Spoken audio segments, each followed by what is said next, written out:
Doctora Cintia, y de casualidad, ¿usted no considerará seguro que con las respectivas medidas de seguridad,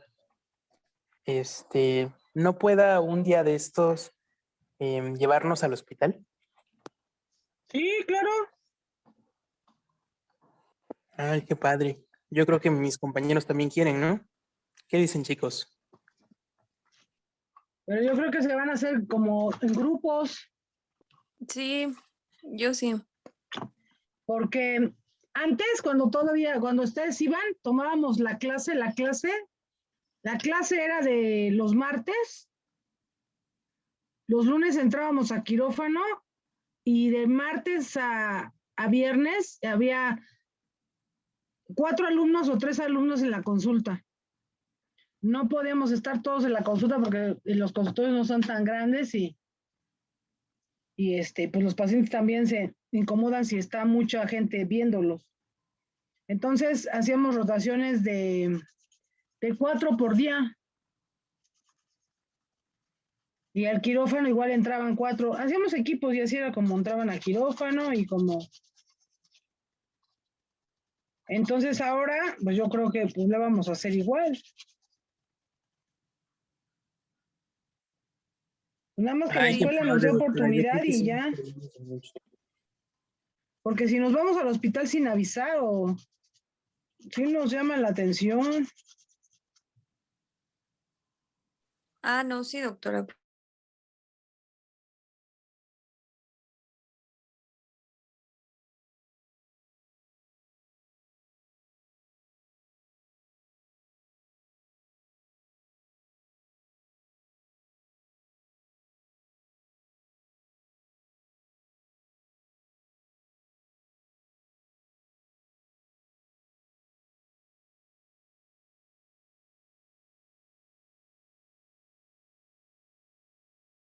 Tu tratamiento de escoliosis.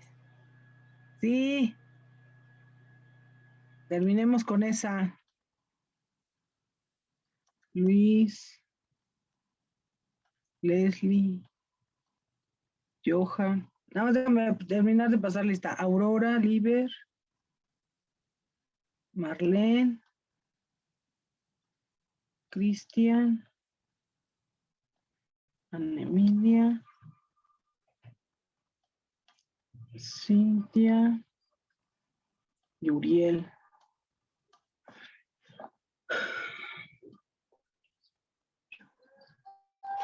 Falta, espérame. Emilia, Uriel, Marlene, Aurora, Laisha, Castillo, Carlos, Vives, Sergeli.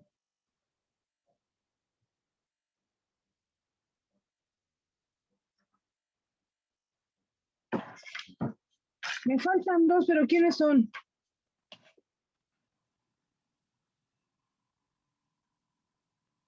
Doctora, creo que falta Daniela. Lo que pasa es Sí, que comentó en el grupo que estaba atorada en el tránsito y no sí. en lo que llegaba. Falta Daniela y Mariana, ¿no? Sí, doctora. Sí. Mariana Dale, llevó a Mariana. Es que tuvo que llevar a su perrita al veterinario. Ah, listo. De urgencia, sí, doctora. Y la verdad, Daniela nos avisó ya desde hace un tiempo, yo creo que desde hace como 40 minutos. Esperemos que no tarde en conectarse. Dale, pues vamos empezando para no atrasarnos mucho.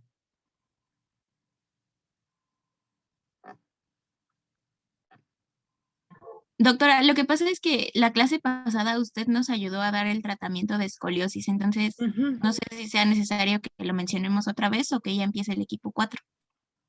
A ver, pon las últimas del tratamiento de la escoliosis, porque tenías unas imágenes todavía que no vimos, ¿verdad? Desde el tratamiento.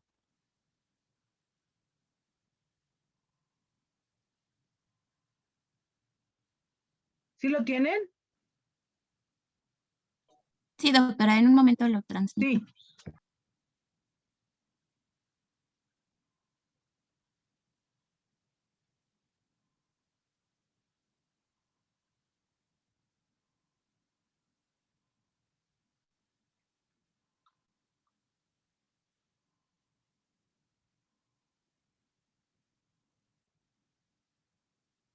Listo, a ver.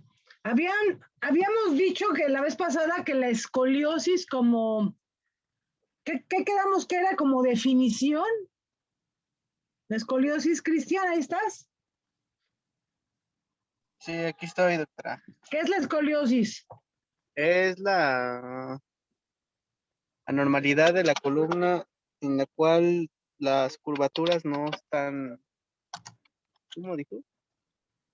O sea, las curvaturas anatómicas que tiene la columna están, ¿cómo se puede decir? Mm, están mal hechas, no sé, es que no encuentro la palabra. Se me fue. A ver, ¿quién le ayuda?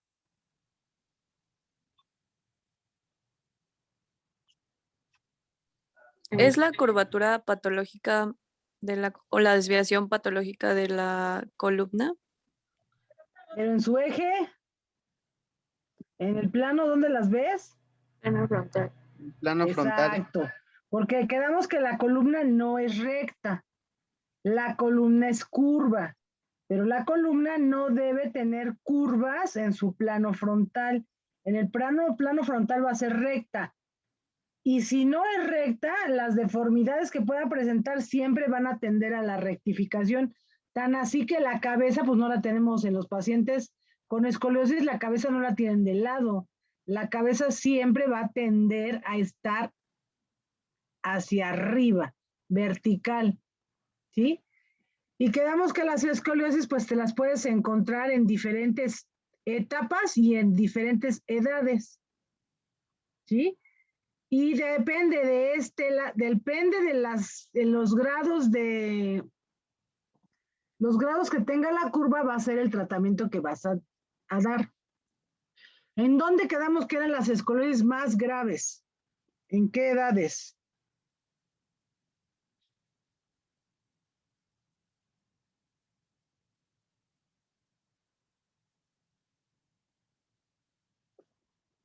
¿Qué pacientes son los que tienen pronóstico sombrío o mal pronóstico cuando tienen escoliosis? Cuando tienen escoliosis, que es severa. ¿Cómo determinas una escoliosis severa? Mm, Con el ángulo de Cobbs. Con el ángulo de Cobb vas a utilizarlo para medirlas. ¿Y cuándo consideras que una escoliosis es severa? Cuando mide más de 40 grados. Exacto. Va a depender del gradaje que tenga la curva. Quedamos que las curvas las tienes que ir vigilando, por eso ahí en el tratamiento bueno, tenían una imagen en donde decía que tienes que tener vigilancia de los pacientes.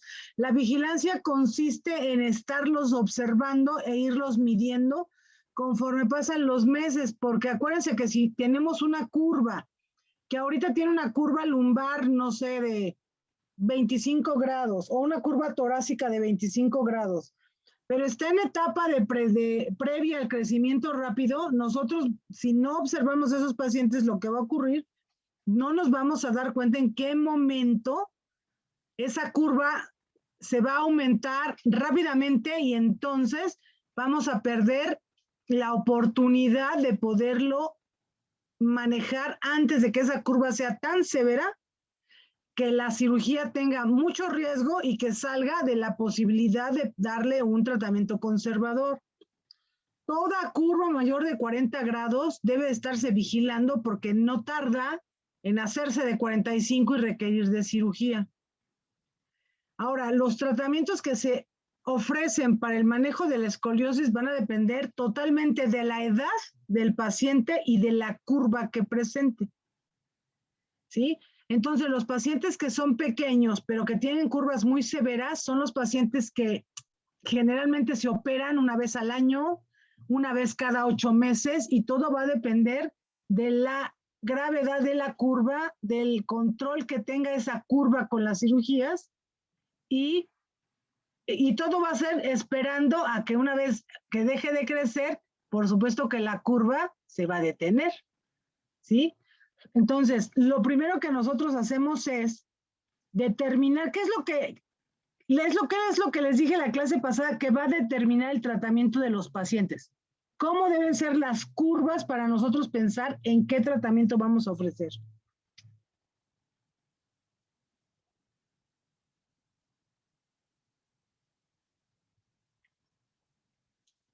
¿Qué les decía respecto de las curvas?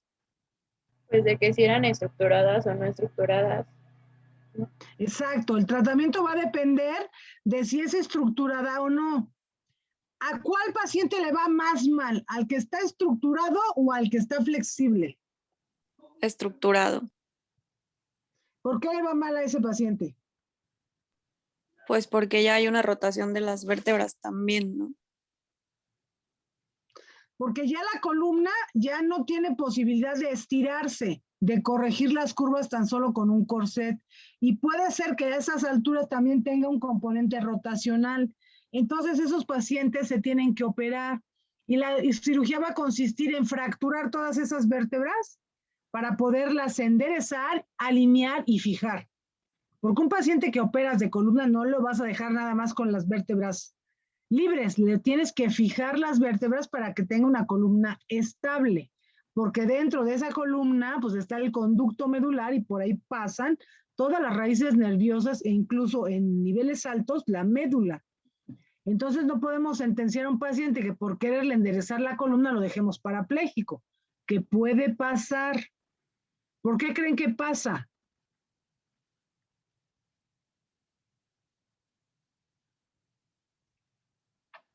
Pues Puede por un pasar mal que manejo. sea lesión médula, ¿no? Diga, perdón. Por complicación. O sea, el que nosotros corrijamos una escoliosis, ¿cómo va a ser? ¿Qué le vamos a hacer al paciente? Ah, pues es que aparte la médula está cortada, ¿no? ¿La médula está qué? Está cortada y entonces cuando se estira, o sea, creo que había hecho la clase pasada como que no lo puedes estirar tanto porque pasaba algo. ¿Qué pasa?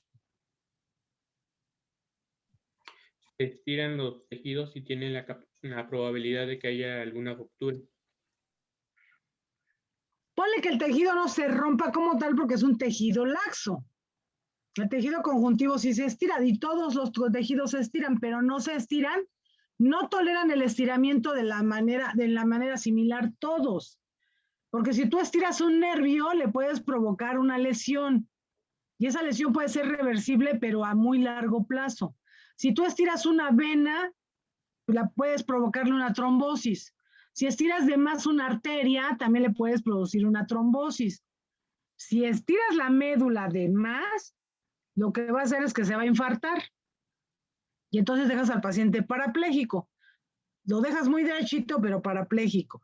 Por eso es que en las columnas flexibles lo que se hace es que conforme los pacientes van creciendo, tú vas corrigiendo la columna, ¿sí? Hay unos sistemas actualmente donde colocas los tornillos transpericulares a los pacientes, pero le dejas al exterior las entradas para la distracción de la vértebra, para separarlas y darle oportunidad de enderezarse. Y al paciente no tienes que meterlo al quirófano cada vez que le vas a dar vuelta al aparato.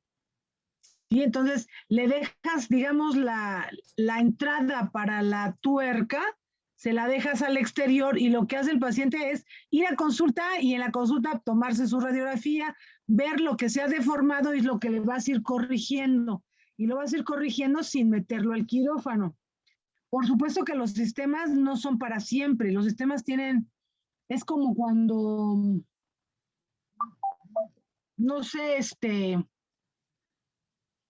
tienes un reloj, no sé si lo han visto. Hay, por ejemplo, relojes que tienen extensibles, que sus correas no son fijas, sino se llaman extensibles. Y eso es, tú vas creciendo, le dan una vuelta más y le cambian los pernos y ya te alcanza para tu muñeca. creces un poquito más y entonces la vuelves a recorrer y te da oportunidad de otro tiempo usarlo porque todavía te queda. ¿Sí los han visto esos? Que los extensibles se van creciendo conforme tú creces y entonces el reloj siempre te va a quedar justito, pero conforme tú creces va a ser tu muñeca más ancha y el extensible te va a dar oportunidad porque le vas cambiando los pernos. Es lo mismo que se hace en los sistemas de columna actuales. Los puedes modificar sin estar abriendo al paciente todas las veces. ¿Sí? Ese es en caso de los pacientes con escoliosis severas como las escoliosis congénitas y que se dan en los pacientes que están en crecimiento. Pero hay otros, como en esta imagen, donde el diagnóstico lo hace ya que el paciente es adolescente o incluso pasa de la adolescencia o está en la preadolescencia, que son las escoliosis idiopáticas. Esas escoliosis son flexibles y aparecen en esas edades. Lo que haces es poner corsets, no los operas, sino haces el uso de corsets para corregir esas escoliosis. Ahora, ¿cómo le modificas los corsets a los pacientes? ¿Cómo se les ocurre?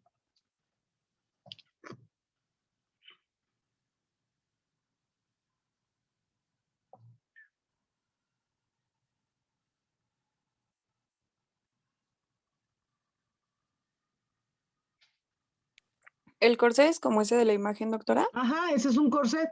Es para los tratamientos conservadores de la escoliosis.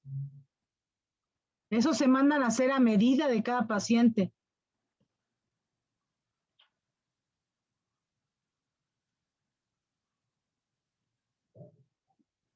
Pues se le ven como unas placas, tal vez le vas agregando placas conforme vaya avanzando el No, tratamiento. estos corsets los mandas a hacer y les pones un tope. Si se fijan, por ejemplo, ese corset en el de frente y en el de posterior, en las vistas, tienen un aditamento en la cintura del lado izquierdo. ¿Sí se fijan? Sí. Sí. Ese aditamento lo fijas con tornillos a la columna del corset en la parte posterior. ¿Y qué es lo que hace? Es un tope para que la columna no lleve para allá la convexidad. Con ese la comprimes y detienes la convexidad y eso hace que la columna se rectifique. Entonces tú en cada zona de convexidad al corset le vas a poner un tope. Y si tiene dos curvas, pues en la curva lumbar donde está la convexidad le pones un tope. Y en la zona dorsal donde está la otra convexidad, que generalmente es del lado contrario, le pones otro tope. Y eso va haciendo que la columna se enderece, que vaya rectificando. ¿Sí? Y ya después las otras zonas, la parte posterior, la lumbar y la zona de arriba del tórax, la que está arriba del busto, esa es para mantener la alineación de la columna y mantener el corset. Pero los que te mantienen las curvas, o más bien limitan las curvas, son los topes que tú le pones al corset de cada lado. Y ese corset, ¿hasta cuándo creen que lo usan los pacientes?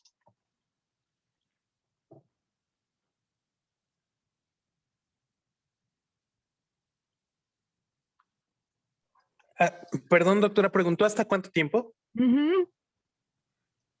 ¿Van a usarlo toda la vida o cuándo se lo quito? Pues puede No. ser cuando termine su crecimiento, ¿no? Al final de la fusión bueno, sí, al final del crecimiento. Sí, porque acuérdense que estos se van a usar en columnas flexibles y en donde el problema es como aquí dice, es por debilidad muscular. Nosotros usamos el corset para mejorar la alineación de la columna, pero bien dice así, como luego les digo con las fajas. Si tú usas los corsets y las fajas de forma prolongada, lo que vas a generar es una debilidad muscular. Y entonces cuando te quitas la faja o te quitas el corset, pues no te puedes sostener alineada porque tienes un problema de debilidad muscular. Entonces los pacientes que usan corset van a usar el corset en ciertas horas del día, porque además tienen que tener ciertas horas de su tiempo para fortalecimiento muscular y rehabilitación. El corset no va a ser todo. El corset es un apoyo, es un auxiliar para el tratamiento y lo vas a dejar de usar una vez que el paciente termine de crecer, siempre y cuando tenga un adecuado fortalecimiento muscular, porque si lo dejas sin corset, se van a volver a formar las curvas porque tiene debilitada la musculatura. De un lado la tiene más o menos estable, fuerte, y del otro lado está muy flácido. Y entonces la columna otra vez se vuelve a deformar. ¿Sí? Entonces, y los ejercicios de rehabilitación que se les dan, pues es con la intención de estirar el lado convexo, ¿no? Y fortalecer el lado cóncavo para que esas dos partes se equilibren y logren una alineación de la columna. ¿Sí está claro? Sí, doctora. ¿Dudas? Sí,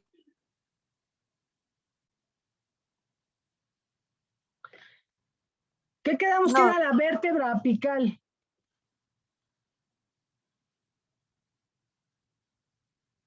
La vértebra que estaba más alejada de la línea media. Sí, la vértebra con la que hace vértice, el ángulo, ¿no? También.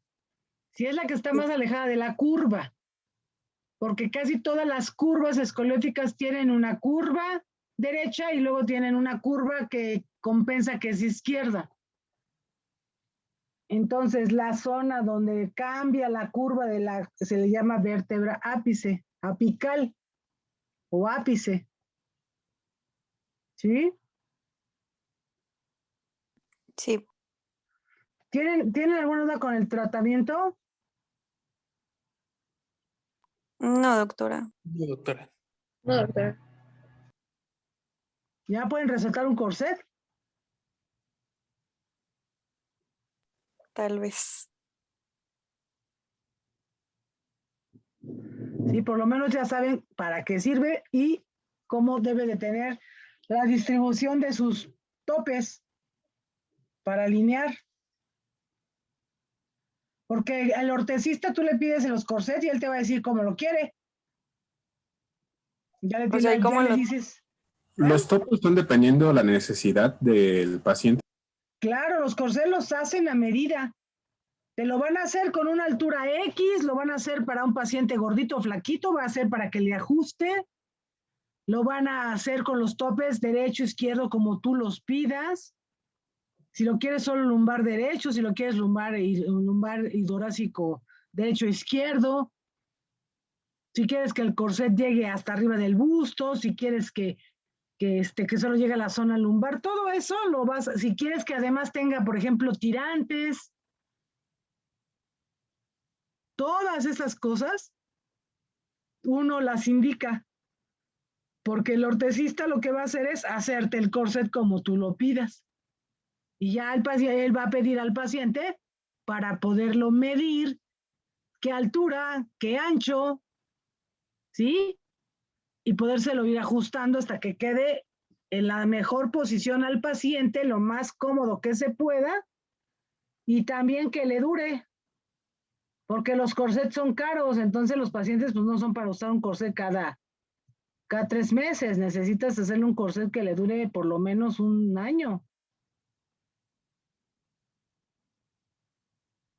Para que y lo use. Si lo haces muy incómodo, pues no se lo va a poner y no se va a ayudar en el tratamiento en nada.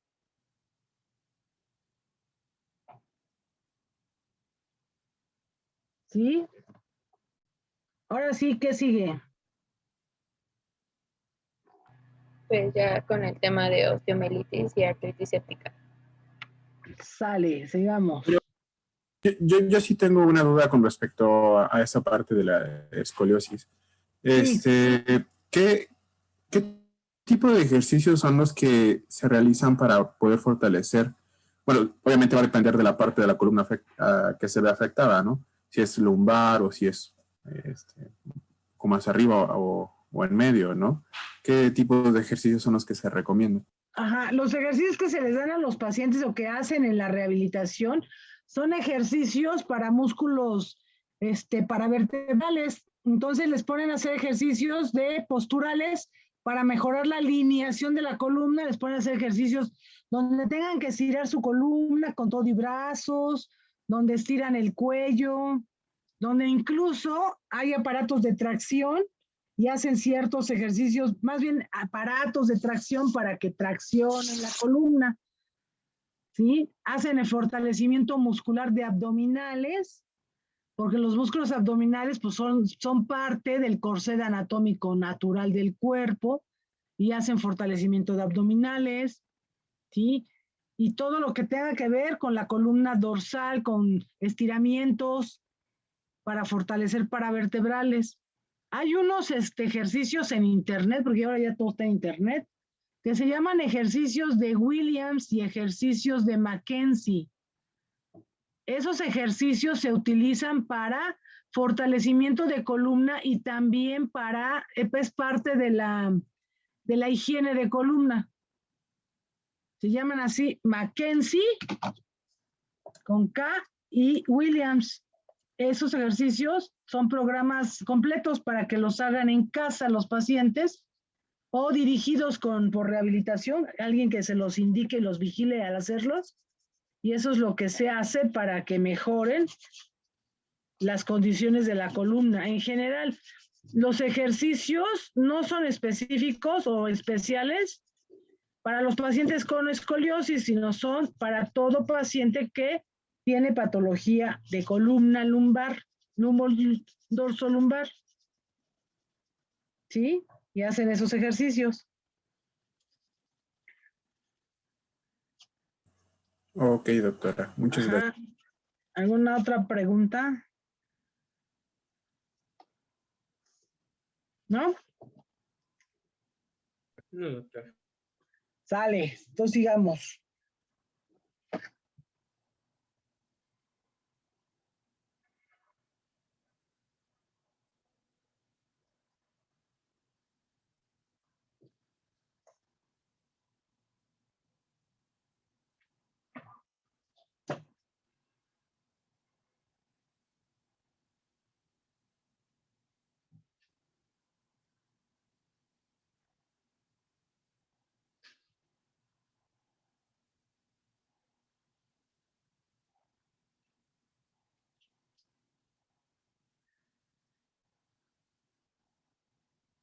¿Ya pueden ver mi pantalla?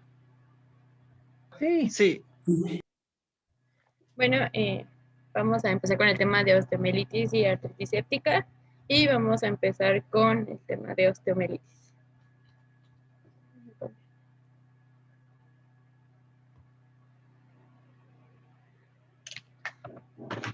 Y bueno, primero vamos a definir qué es. Bueno, la osteomielitis, como pues tal es el concepto, pues en este caso pues va a ser una inflamación, pero esta se va a deber a una infección ósea que pues en esta infección, dependiendo del agente etiológico, pues va a causar como consecuencia pues una destrucción de estos tejidos. Y bueno, no solamente va a ser enfocado a bacterias, sino pues también puede ser ocasionado por hongos o un virus, pero esto, en estos casos de que estos agentes etiológicos lo ocasionen, pues va a depender pues del estado de inmunosupresión de una persona, no sé, diabetes, que tenga SIDA, una enfermedad inmunológica, pues entre otras. Y bueno, como se menciona ahorita, por lo tanto, pues va a tener factores de riesgo a que se desarrollen.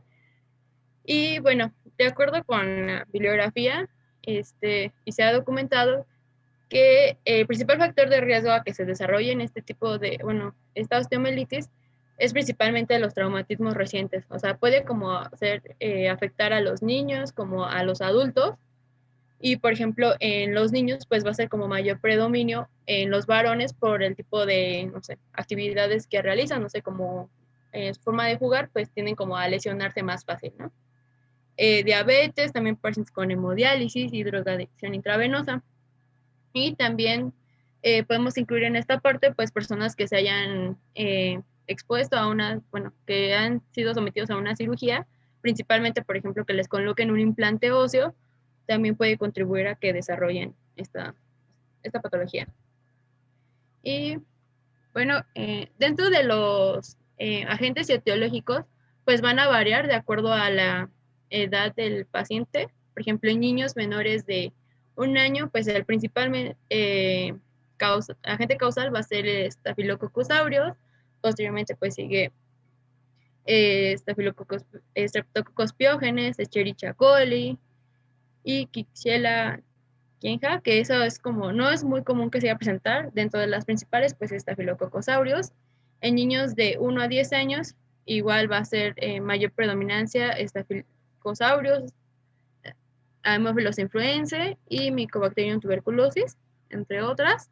Y en niños mayores de 10 años y adultos, pues va a ser principalmente Staphylococcus aureus, aunque también puede ser por Pseudomonas aeruginosa, pero esta se va a deber principalmente porque haya sido por un agente externo que le haya causado, por ejemplo, que se haya expuesto a la lesión y que haya contribuido a que tenga una línea de acceso fácil.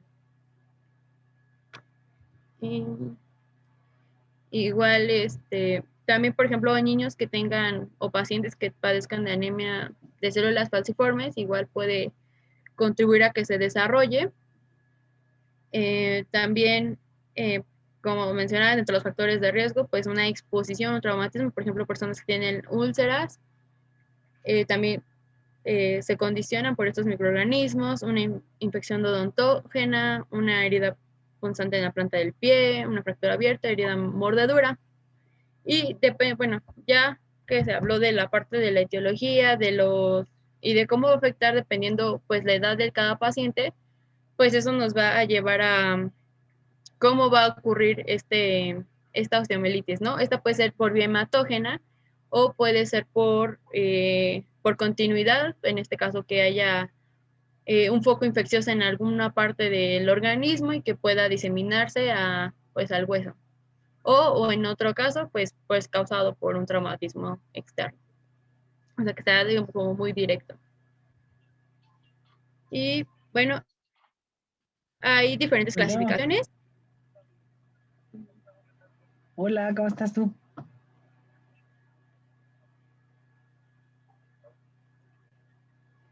Oh. Sí, oye, pero pues ya.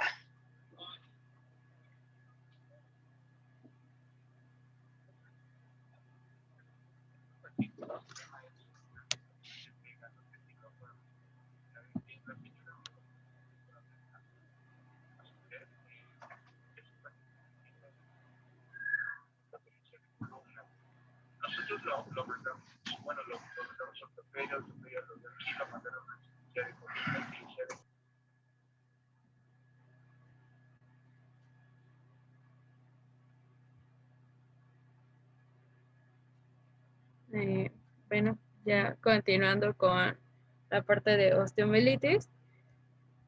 Bueno, vamos a tener diferentes clasificaciones. Principalmente, bueno, como que es la principal y esto va a depender porque es como el sitio donde es más frecuente que sea la osteomielitis, principalmente en huesos largos, y esta pues se da por Cierne y Maeder. Y vamos a tener 4 estadios. Ahorita no voy a enfocar mucho en eso, lo vamos a ver un poco más adelante, ya enfocada en osteomielitis de huesos largos. Entonces, vamos a ver como de generalidades. Y bueno, el cuadro clínico, el cuadro clínico que vamos a tener, casi se va a presentar en todos los casos de osteomielitis, nada más que va a variar de acuerdo al sitio donde va a presentarse. Y vamos a tener que puede ser una osteomielitis aguda, que esta va a ser en un periodo de menor a 4 semanas, y la osteomielitis crónica pues va a ser un tiempo mayor a 4 semanas. En la osteomielitis aguda pues se va a caracterizar porque va a haber un dolor. Principalmente va a ser dolor a la palpación, puede haber aumento de temperatura, va a tener eritema y puede tener inflamación en los tejidos blandos, y suelen presentar fiebre y escalofríos, ya como forma de ataque al estado general. Y en la osteomielitis crónica, pues va a presentar dolor, eritema, o sea, inflamación de meses de evolución Y bueno, yo encontré que la osteomielitis crónica se puede dar como más frecuente ya en, por ejemplo, en un paciente que, pues, que tuvo un implante óseo, que pues a lo mejor su recuperación pues, en un inicio pues fue como adecuada, pero después pues ya pueden llegar a esta inflamación y desarrollar osteomielitis crónica. No hay como que se reporta mucho que se den casos de osteomielitis crónica, es más principalmente que se dé en un estado agudo. Y ya vamos a pasar a lo que es la osteomielitis por úlceras de pie diabético. Como ya lo dijo Laisha, las osteomielitis se dan más de forma aguda, pero en este caso la osteomielitis por úlceras de pie diabético pues es de una forma crónica y esto lo incluimos en el tema porque es una de las principales causas de amputaciones. Entonces, como sabemos, en epidemiología tenemos que los pacientes diabéticos tienen entre un 15 a un 25% de la probabilidad para desarrollar lo que es una úlcera en el pie diabético durante toda su vida. Y tras esta tasa de recurrencia, pues tenemos que de un 50 a un 70% es durante los primeros 5 años de lo que desarrollan lo que es la diabetes. Y el 85% pues termina en lo que son amputaciones.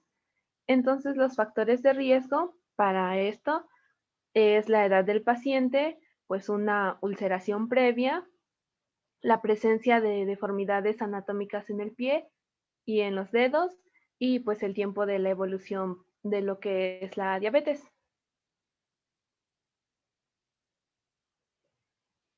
Para esto tenemos la clasificación Wagner, en donde nos dice que pues el grado 0 es un pie pues que ya tiene riesgo, pero tenemos una piel intacta.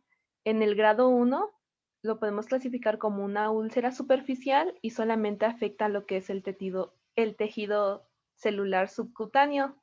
En el grado 2 tenemos lo que es ya una úlcera profunda que afecta tanto la cápsula o el tendón, pero aquí todavía no tenemos lo que es la osteomielitis. En el grado 3 tenemos lo que es ya una úlcera profunda que afecta el hueso. Aquí ya se presenta lo que es la osteomielitis. Y en el grado 4 tenemos ya lo que es una gangrena. En lo que afecta, pues, puede ser solamente los dedos o una parte del pie. Y en el grado 5, pues ya tenemos lo que es la gangrena y afecta todo lo que es el medio pie, el antepié, el retropié, y ya es donde se da la amputación. Siguiente. Aquí también, esta es otra clasificación en donde se clasifica del 0 al 3 y por letras. Entonces, por ejemplo, en el grado 0A tenemos lesiones preulcerosas completamente epitelizadas y así esto va avanzando. En la siguiente pues son epitelizadas pero con infección. En la C ya son epitelizadas pero con isquemia. Y en el 0D también son epitelizadas pero con infección e isquemia. Y así esto va avanzando. En el grado 1 ya involucra lo que es el tendón y la cápsula. En el grado 2 también tenemos el tendón y la cápsula. Y en el grado 3 pues ya va avanzando a lo que es el hueso y la articulación. Entonces aquí podemos hacer ahora sí que un juego de las comparaciones de cómo se puede presentar en lo que es el pie diabético. Siguiente, por favor. Y para lo que son los signos y síntomas, aquí tenemos también otros tipos, dos tipos de clasificación, que es la ITSA y la PEDIS, en donde lo tenemos como en la primera ausente o grado 0, en donde solamente hay una úlcera y puede presentar tanto signos de infección como de supuración. En la leve o grado 1, aquí ya se presenta por lo menos 2 signos, que puede ser supuración, eritema, dolor, rubor, calor o un tumor. Y pues ya va avanzando en lo que es el eritema, hay celulitis, así como el margen no se extiende a más de 2 centímetros y puede haber complicaciones tanto locales como sistémicas. En el grado de moderado o grado 2 Aquí pues ya tenemos por lo menos también 2 signos, pero aquí ya pues hay un área de eritema, celulitis y se pues extiende a más de 2 centímetros. Y pues hay una diseminación en lo que es la fascia y la musculatura. También pues ya se presenta lo que es la gangrena y puede afectar al tendón, articulación o el hueso. Y para ya lo que es el grado severo o grado 3, pues ya tenemos todos los síntomas, así como pues lo que es la gangrena y la afectación al hueso. Para su etiología, pues el más frecuente es el Streptococcus aureus, que está en un 50%. Así va disminuyendo con enterobacterias en un 40%, Streptococcus en un 30% y el Streptococcus epidermidis en un 25%.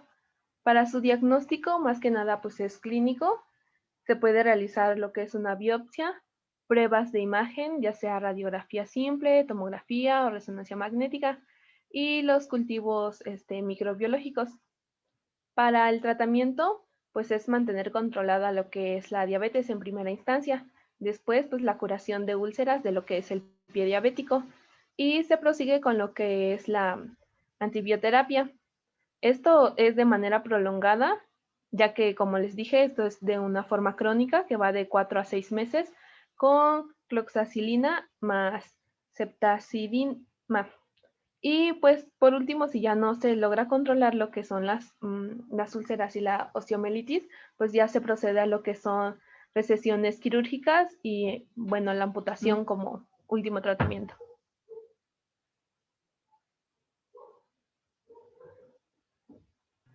Y bueno, ya continuando con A la ver, otra. perdón. ¿Podemos hacer una pausa aquí?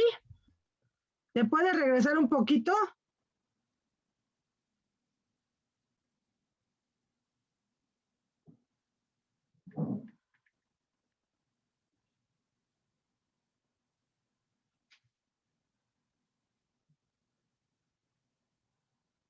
Un pocote, ¿verdad? No, no tanto. Bueno, a ver, ahí. La osteomielitis, a ver, fíjense, la osteomielitis, ¿qué diferencia puede tener de una osteitis?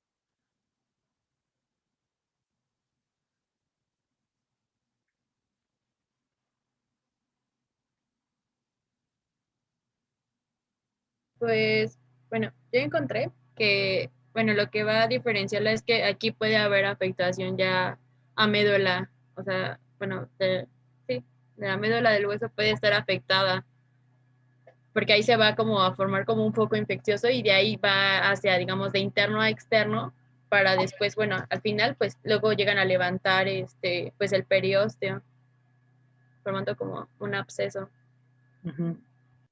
Entonces, ¿cómo es la obtención? ¿Cómo es que te da osteomielitis? ¿Por Pues, una herida? ¿Por una fractura? ¿O por una diarrea? bueno, puede ser de 3 formas, puede ser por un foco infeccioso, por contigüidad y biematógena. O sea, bueno, por ejemplo, dentro de las fracturas, por ejemplo, una fractura expuesta, pues, no sé, por ejemplo, de las imágenes que hemos visto, por ejemplo, dependiendo, por ejemplo, las de rama verde, como es la lesión, pues puede, o sea, como que es la vía de entrada, o por ejemplo, que haya, no sé, un implante óseo, puede, no sé, que esté como infectado o esté susceptible a una infección y puede contribuir, o no sé, una infección en otra parte del cuerpo y pueda llegar por vía hematógena. ¿Sí? Entonces, fíjense, la osteomielitis, o sea, un hueso, se los pregunto porque cuando a alguien le da osteomielitis, se queda con la osteomielitis el resto de la vida.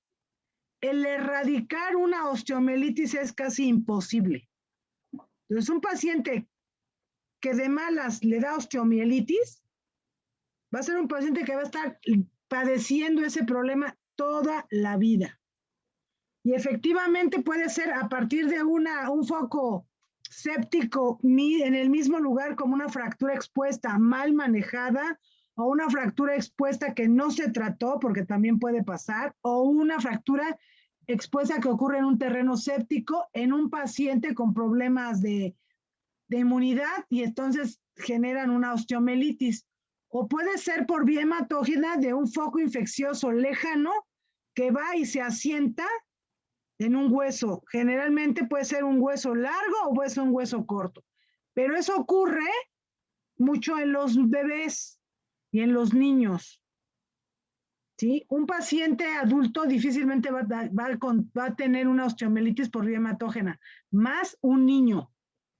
Un niño sí puede tener una osteomielitis por haber tenido un cuadro séptico, por haber estado internado que inició por una gastroenteritis, un problema pulmonar, algún niño con algún problema de bajo peso al nacer, que tuvo algún proceso séptico posterior y después tiene una osteomielitis en una pierna o en un pie, en una manita, ¿sí?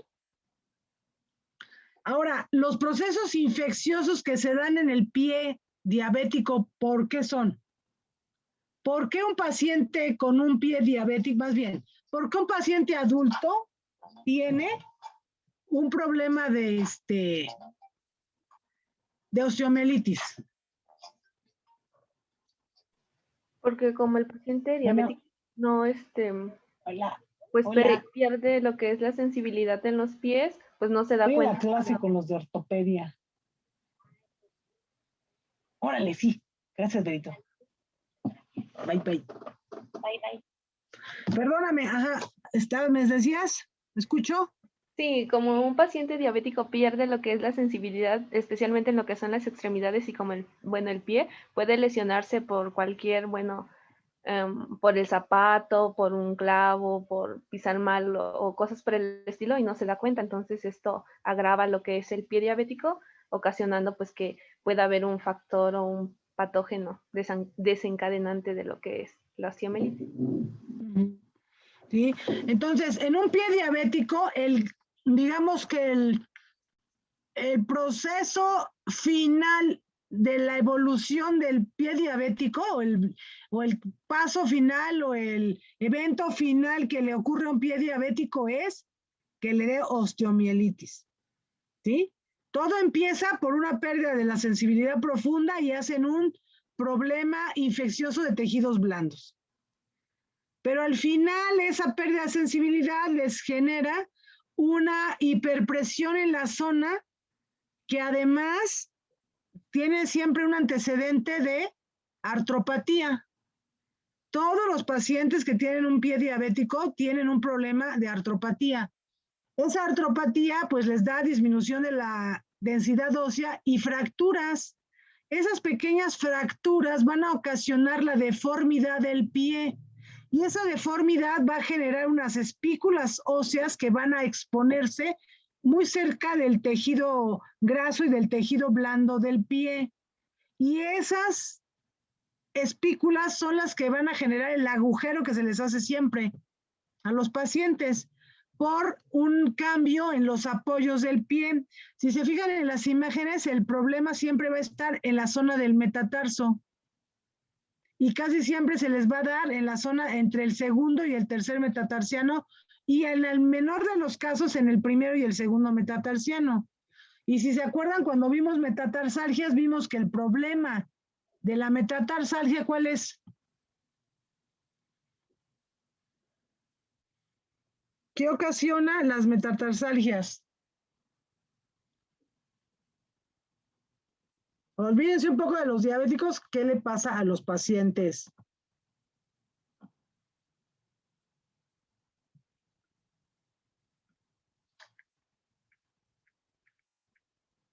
Es cuando vimos lo de neuroma de Morto, ¿no?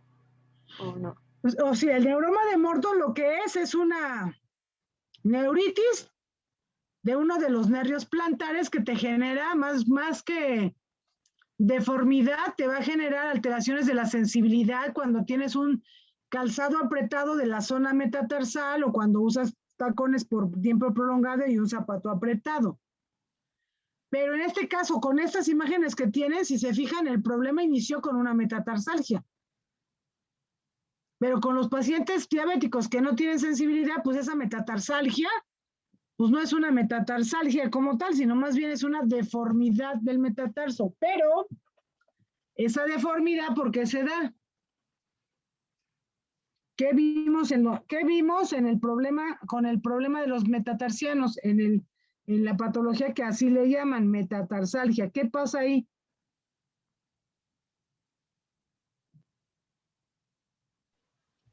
Pues es un desequilibrio en la presión de toda esa parte. Ujú. En el pie, acuérdense que la zona del metatarso tiene un apoyo que debe ser un apoyo armónico. Debe ser un apoyo en donde las 5 cabezas de los metatarsianos apoyen en el suelo de tal forma que se distribuyan la carga y no generen presiones aumentadas en cierta parte. Eso, junto con los problemas de los pacientes diabéticos crónicos, van a tener problema de nutrición ósea en general de todos los tejidos. La desnutrición ósea les va a generar esas fracturas que les comento y esas espículas que hacen que se hagan esas lesiones de la piel. La otra es que los tejidos blandos del paciente diabético, la diabetes y la desnutrición de los tejidos generan la colágena hiperlasitud. Hace que los enlaces de colágeno se hagan débiles y eso hace hiperlasitud del tejido. Y entonces sus ligamentos se hacen flojos, sus tendones se hacen flojos. Y eso genera que el pie en la zona del antepié, en la zona del metatarso, se haga como una hamaca en lugar de ser un puente. Y eso les genera estas lesiones que ven en la imagen. Ahora, las lesiones pueden ser de dentro para afuera o de afuera para adentro. Si yo tengo un paciente con una deformidad y no lo atiendo y no le cambio el apoyo y no le pongo plantillas, va a ser un agujero del metatarso de adentro hacia afuera y luego se va a contaminar, se va a infectar y va a perder el pie. La otra es que puede no tener una gran deformidad, no tener espículas óseas, pero sí tener una hiperpresión del tejido que le genere un traumatismo leve, pero de forma constante. Cada vez que camina se genera el edema, la reacción. Lo mismo, la úlcera se infecta y termina perdiendo el pie. ¿Sí? Entonces, nosotros para manejar el paciente con pie diabético, que es complejo porque pues no es exclusivamente ni del ortopedista, ni del angiólogo, ni del internista, ni del médico familiar, o sea, es de todo un equipo que debe ver por que los pacientes no presenten problemas infecciosos en caso de ya tener problema de artropatía o tener problema de pérdida de sensibilidad, enseñarlos a cómo manejarse para evitar que se hagan las lesiones que le ocasionen infección y que les diga, ¿sabes qué? Ya no tiene remedio. La infección ya está en el hueso y por eso vas a tener que perder el dedo. Y si no el dedo, el pie o media pierna. ¿Sí? Entonces, todo esto, eso no prevenible. Sí. Es prevenible. Por supuesto que es prevenible. Entonces, todos los pacientes en el hospital a la semana, mínimo, se amputa un paciente al día. Pueden ser 2, 3, 5 a la semana. Pero en una semana mínimo así, y eso ya se amputa un paciente. ¿Sí? Y todo es por padecer descuido en el manejo de su diabetes y descuido en el manejo de sus piernas, descuido en el manejo de sus heridas, y es lo que genera los procesos infecciosos tan severos que terminan en amputación, porque un paciente diabético que está desnutrido de forma crónica con un proceso infeccioso del hueso y de la médula del hueso, pues, ¿qué le vas a hacer? Se lo tienes que quitar. ¿Sí? Ahora sí, ¿qué sigue?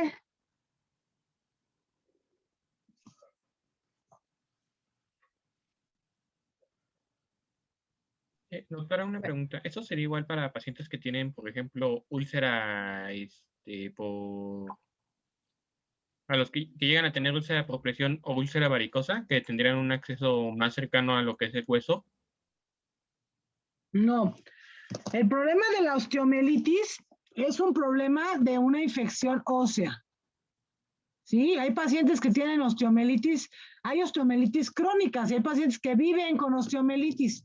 Y hasta que se forma un absceso, pues te das cuenta, drenas el absceso, pero la osteomielitis ahí va a seguir. Y hay las osteomielitis agudas en donde tienen un proceso infeccioso, tienen el problema óseo, pero también tienen problema de los tejidos blandos. ¿Sí? Pero la osteomielitis en el paciente diabético va a ser una consecuencia del mal manejo de su glucosa y el mal manejo de sus heridas. Porque la osteomielitis no es la primera lesión que ocurre. La osteomielitis es la última. Primero tienen pérdida de sensibilidad, después una pequeña lesión de la piel, al rato es una ulcerita, al rato es una ulcerota, al rato ya se infectó, al rato ya tiene involucro del músculo, al rato ya tiene la osteomielitis. No es un problema que pasa de un día para otro, pasan semanas para que ocurra esto. El paciente con problema varicoso es diferente. El problema de varices es un problema de insuficiencia venosa. Es un problema de insuficiencia de las válvulas de las venas, que ocasiona que la sangre se mantenga en los sitios declives como los tobillos y los pies, genera el edema, y ese edema genera que al hacerse crónica se use una mala nutrición de los tejidos superficiales. Y esa mala nutrición y el vivir con las piernas siempre congestionadas, porque las venas están llenas de sangre y esa sangre no regresa al corazón derecho, ocasiona la pequeña herida, y de esa pequeña herida la ulcerita, y luego la úlcera grande que es tan difícil de cerrar por esa desnutrición de los tejidos. Pero eso no te genera osteomielitis, eso nada más te genera una úlcera. Y la úlcera nunca va a llegar al hueso. La úlcera varicosa nunca va a afectar el hueso, a menos que realmente sea un paciente con mucho descuido y que además esa úlcera se haya infectado de tal forma o con tal gravedad que llegue a contaminar el hueso. Pero acuérdense que el hueso es un tejido resistente y para que se genere una osteomielitis, ¿qué creen que tiene que pasar antes? Tiene que romperse o... Exacto. El hueso se tiene que fracturar para que se infecte y se haga una osteomielitis. Una úlcera varicosa, por muy infectada que esté la piel o el músculo, no te va a generar un problema de osteomielitis si no tienes una fractura de hueso. No tienes una fractura ósea, no va a haber problema, salvo lo que sí puede ocurrir es una osteitis. Puedes tener una infección en la parte superficial del hueso y no hasta la médula. Pero el origen de ambas lesiones pues es totalmente diferente. ¿No? ¿Sí? ¿Quedó clara tu duda aclarada? Sí, doctora. Ajá. ¿Qué más?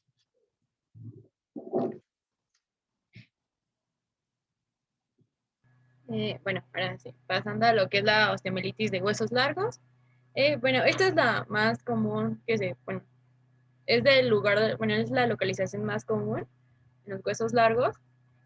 Y bueno, retomando un poco de la epidemiología, como había mencionado la doctora, pues es muy común que se presente en los niños. Y bueno, tiene como, no solamente exclusiva de los niños, y entre los adultos pues se presenta como en un rango de edad de 15 a 35 años. Y, por ejemplo, en los niños, o sea, ¿qué lo puede estar causando? O sea, principalmente, pues, como se había mencionado, pues las fracturas, o por ejemplo, que los niños son como algunos son más susceptibles pues, a las infecciones. Y en los adultos, pues, es principalmente, pues, una contaminación exógena, por ejemplo, puede ser pues desde un traumatismo, o por ejemplo que se haya expuesto a una cirugía, es como lo que más se ha reportado, dependiendo de la edad, y pues qué lo ocasiona. Y dentro de los agentes etiológicos, pues el principal agente causal pues va a ser Staphylococcus aureus, y en segunda instancia pues son los estafilococos de coagulación negativa. Y como mencioné a un inicio, en caso de que pues el paciente tenga un estado de inmunosupresión, pues es más susceptible a que pues esta osteomielitis no sea causada por agentes bacterianos, sino puede ser por un hongo. Y se da con frecuencia a pacientes también que han tenido como el antecedente de haber realizado viajes, y dentro de los agentes etiológicos pues son los criptococos y los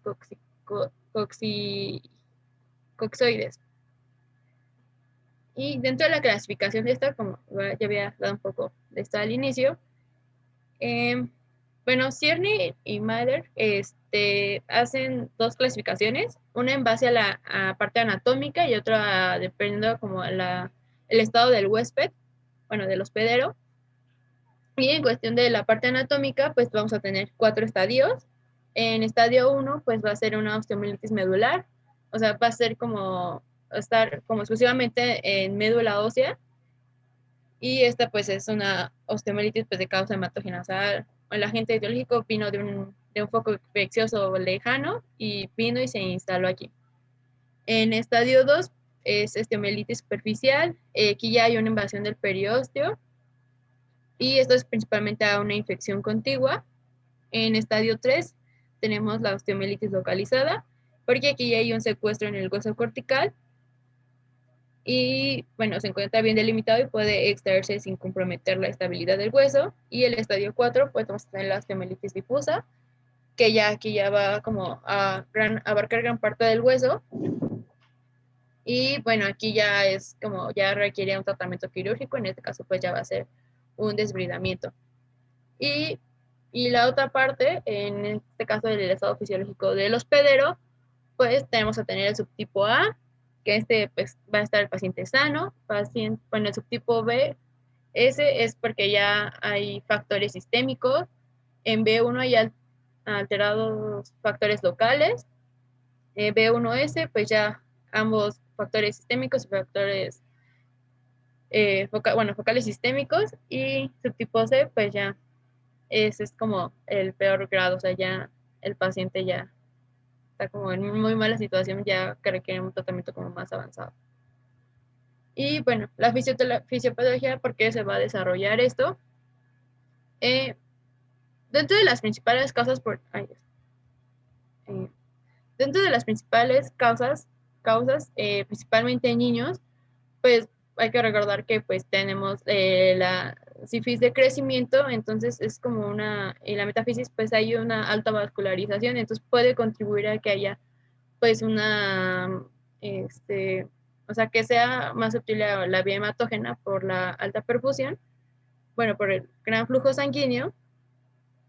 Y bueno, va a ocurrir una lesión celular, lo que va a ocasionar que el paciente tenga hiperemia, tenga edema y un estado inflamatorio, y puede ocasionar su supuración.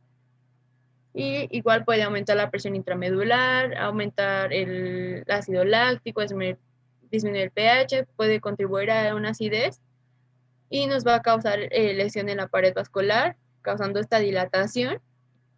Va a ir alentando este flujo sanguíneo, y pues puede igual llevarnos a esta trombosis, ¿no? Entonces, vemos dos caminos de que forme unas microembolias sépticas, en este caso por la septicemia de la bacteremia, y la otra parte pues es la necrosis medular interna. Y bueno, aquí, bueno, después hay una imagen de más como para recordatorio de las estructuras que vamos a tener ahí. Y posteriormente, lo que ya nos va a llevar como, o sea, como que bueno, la parte es como la parte local, lo que está ocurriendo, pero lo que va a ocasionarnos como ya daño, ya prácticamente hasta abarcar al periósteo, es bueno, principalmente por las toxinas bacterianas, porque va a empezar a liberar enzimas, va a haber una destrucción de y va a haber desmineralización ósea. Y pues esto ya nos puede llevar a este compromiso perióstico. O sea, por ejemplo, viene de parte interna, está ocurriendo, por ejemplo, está aumentando la presión intramedular, hay edema, hiperemia, y ya se va extendiendo hacia la parte externa, en este caso el periósteo. Y pues como hay esta destrucción y desmineralización, pues este puede ser que empiece como ese levantamiento del periósteo, y pues como en el periósteo pues va a haber una vascularización, pues esta se va a perder y entonces puede llevar a una necrosis periférica cortical. Y ya pasando al cuadro clínico, se va a presentar de dos formas, puede ser de forma aguda o crónica, como mencioné, va a variar dependiendo de las semanas de progreso que lleva. En agudo es de 4 semanas, menor a 4 semanas, y crónica mayor a 4 semanas. En el caso de un estado de que esté agudo, se va a presentar dolor, principalmente a la palpación, va a haber febrícula, va a haber pues, los signos locales de la inflamación, que va a ser eritema, hinchazón. Y en estado crónico, pues va a tener un dolor persistente, signos focales sutiles, puede haber expulsión de pus, en este caso del lugar de donde está ocurriendo esta osteomielitis. Y algo también aquí importante que para como recalcar, en caso que los pacientes que han estado expuestos a, bueno, un paciente postquirúrgico puede desarrollar en un estado agudo, y pues estos presentan principalmente eritema, y es como que ir darle el seguimiento a pues cómo va cicatrizando, y estos pues van a tardar en cicatrizar, entonces como que sería como una señal para pues buscar, o sea, qué está causando la infección y hasta dónde se va a desarrollar la infección. Y el diagnóstico pues va a ser pues totalmente clínico. Puede hacerse pruebas de laboratorio, cosas complementarias, va a ser la biometría hemática, una PCR, para ir como indicando hasta qué agente etiológico estamos buscando. También pues los cultivos, pues, la radiografía simple. En este caso se va a ver como una zona radiolúcida, y pues ya como casos ya como más graves, o sea, como más, ya hay mayor afectación, pues ya va a haber una elevación del periósteo, y que pues esto como que hace el pacto neumónico de esto ya es una osteomielitis. También se puede hacer una tomografía, una resonancia magnética, igual se puede hacer una gamografía con tecnesio, que esta pues nos va a ayudar a ver si hay un aumento en la actividad de los tejidos blandos. También vi que se puede hacer una biopsia, pero no estoy como muy segura que se realice. Bueno, aquí en México no. O sea, no está como muy... Bueno, la bibliografía no lo referencian mucho. Y bueno, aquí les puse una radiografía de los signos que podemos encontrar. Por ejemplo, aquí ya se empieza a ver una lesión lítica, y aquí en esta se hace como que se empieza a ver una reacción perióstica, o sea, como que ya empieza a ver como un levantamiento, o sea, no sé si se como que alcance a distinguir. Y bueno, esos son como que los signos que se podrían ver en esta radiografía. Y pues la gamografía pues ya es como una imagen más completa, y no solo como enfocarnos a, pues solo está curando en este hueso, pero pues también se puede pues ir a otras regiones del cuerpo, en este caso otros huesos largos. Y aquí se puede observar que ya no solamente es afectación, no sé, en este caso al fémur, sino también, por ejemplo, está afectando a la pelvis y el esternón. Y bueno, en el cuestión del tratamiento, se recomienda, bueno, iniciar con bueno, dependiendo de qué lo está causando, y aparte pues el agente etiológico, pues es lo que va dependiendo qué tipo de antibióticos vamos a dar y por cuánto tiempo, pero es 100% como recomendado que estos se den por 4 a 6 semanas. Y bueno, por ejemplo, en caso que sea de forma hematógena o porque hizo por una fractura abierta, pues se recomienda clozacilina o cefotaxamina, 2 gramos cada 4 horas intravenosa. Y en caso de la úlcera, era como lo que nos estaba hablando su Jelly. Y igual, por ejemplo, también puede ser por una herida de mordedura, falta como anexar esa parte en parte de la etiología. Vas a dar amoxicilina, y clavulánico. Y bueno, ya por parte de no solo como la terapia con antibióticos, sino también se quiere o se recomienda hacer, en este caso, que es algo quirúrgico. Por ejemplo, en casos ya que están muy avanzados, pues se recomienda hacer un desbridamiento quirúrgico, de acuerdo a la tabla de Carby, que en estadio 2 y 3 y 4 se recomienda pues de hacer este desbridamiento, y después de que se haga este desbridamiento, pues se debe de, en todo como que ese espacio que quedó ahí, se debe de poner cemento, colágeno o algún sustituto óseo, y estos van a ir con antibiótico para que no, o sea, que no como que vuelva otra vez como accionarse la infección o ese foco infeccioso. Y esto pues va a durar por de 2 a 4 semanas, y después se puede puede poner un injerto de hueso esponjoso. Bueno, eso es todo de osteomielitis de huesos largos. No sé si tengan dudas o la doctora quiera agregar algo. ¿Tienen alguna duda de esto?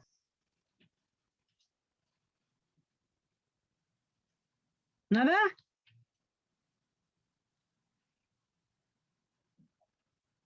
No, doctor. Sí. Entonces, la osteomielitis del hueso largo, ¿dónde está la infección?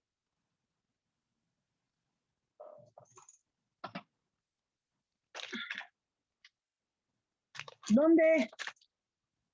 Pues está pues en médula, pero encontré que se da en la sífilis. Bueno, ¿Dónde? pero, o sea, bueno, si llega de vía hematógena, pues se va a iniciar foco infeccioso principalmente en la sífilis de crecimiento. Ya. ¿En la fisis? No, perdón. No, llega por médula, perdón, me equivoqué. Entonces, ¿dónde se va a alojar el problema? En el hueso largo.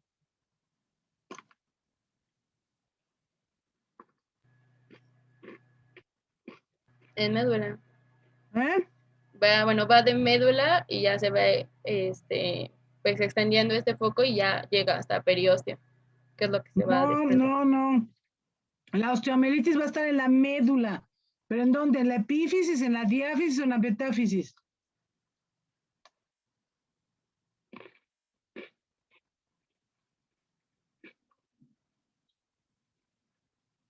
En la ¿Dónde? metáfisis. No. ¿Por qué no?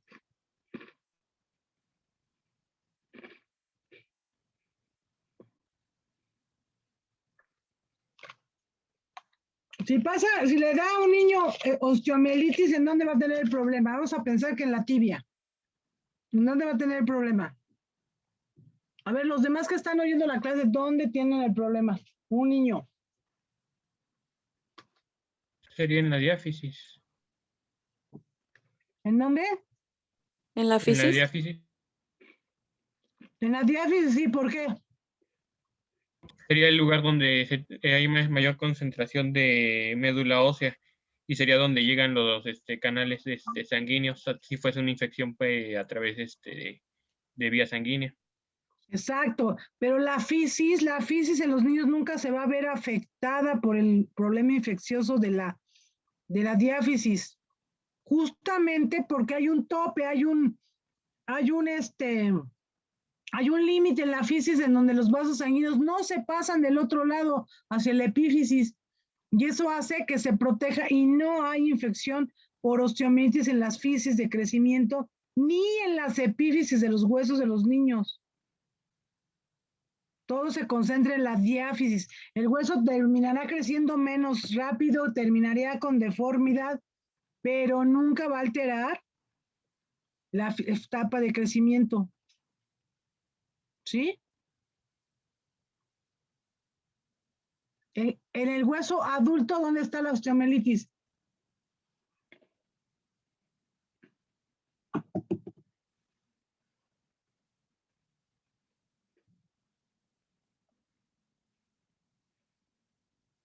¿Me puede repetir la pregunta, doctora? En el hueso adulto, en un hueso largo adulto, ¿dónde está la osteomielitis? ¿Dónde la encuentras? Igual en la diáfisis. Igual en la diáfisis. ¿Sí? Eso es muy importante. ¿Sale?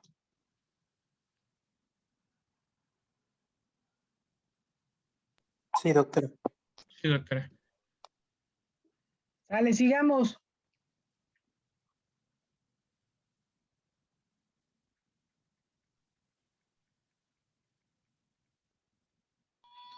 Buenas tardes. ¿Sí me escuchó? Sí. Bueno, no Ok. sé. Bueno, vamos a hablar de lo que es artritis séptica. Y bueno, yo encontré que como definición que la artritis séptica es una enfermedad de inicio agudo con dolor y aumento de temperatura en una articulación en la cual va a haber una limitación del movimiento.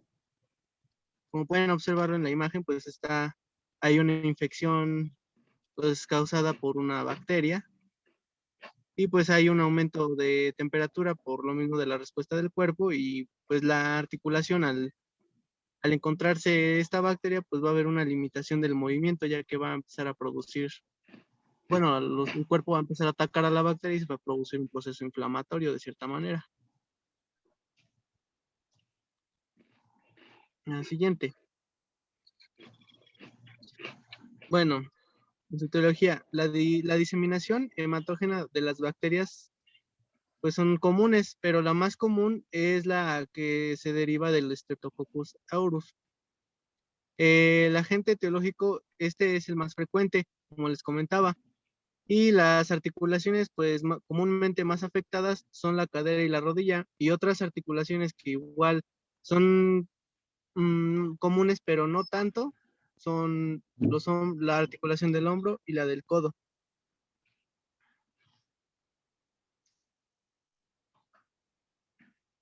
Bueno, para padecer esta artritis séptica, pues hay ciertos factores de riesgo. Yo encontré que la edad tiene mucho que ver, es decir, que a los pacientes mayores de 80 años o menores de 5 son más frecuentes en los mayores de 80 años y poco frecuentes en los de 5 años, pero son de las edades en las que puede causarse esta artritis séptica. También se cree que, bueno, es por el nivel socioeconómico, cuando las personas pertenecen a un nivel socioeconómico bajo. Y en lo que es la edad pediátrica, pues es más comúnmente en varones. También en los bebés, pues esta artritis séptica, pues es más común cuando son bebés prematuros o que tienen un bajo peso al nacer. Cuando hay una cateterización del cordón umbilical o padecen diabetes mellitus en caso de los adultos, o cuando se está haciendo diálisis, infecciones por VIH, y pues esto nos lleva pues a sepsis. Bueno, los factores de riesgo también pueden ser que haya una ausencia de la vacuna contra la hemófilos influenza tipo B, heridas articulares que penetren la articulación. También podemos encontrar esta artritis séptica en personas que padecen artritis reumatoide y bueno, o que tengan antecedentes de inyección intraarticular de lo que son los esteroides. Igual antecedentes de cirugías articulares menores a 3 meses, prótesis de rodillas o cadera, o drepanocitosis como una hemoglobinopatía. También el alcohol o uso de drogas. Si se dan cuenta, pues todos estos factores de riesgo son indicativos de que la persona pues sufre inmunosupresión, si tiene alguno de estos. Entonces, pues, por lo tanto, pues los pacientes que padecen de esta artritis séptica pues están inmunosuprimidos.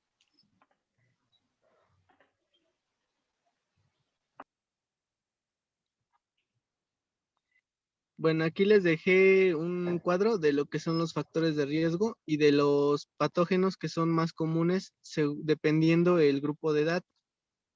Como lo pueden ver, pues en menores de 3 años, pues el primer lugar lo lleva el Streptococcus aureus. Y bueno, otros factores de riesgo, pues también pueden ser que haya heridas punzantes en personas en deportistas o que usan calzado deportivo y la bacteria más común pues es Pseudomonas aeruginosa. Igual aquí en este cuadro, bueno, una diferencia es que el Streptococcus es Staphylococcus, perdón. El Staphylococcus que es más común en esta artritis séptica en niños, es cuando se trata de lo que son Staphylococcus con coagulasa negativos. Y cuando son mayores a los 5 años, ya se puede pensar también en un Staphylococcus que salen como en las pruebas como coagulasa positivos.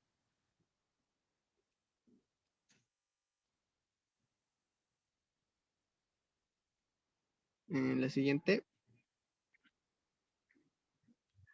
Bueno, los signos y síntomas en los niños, como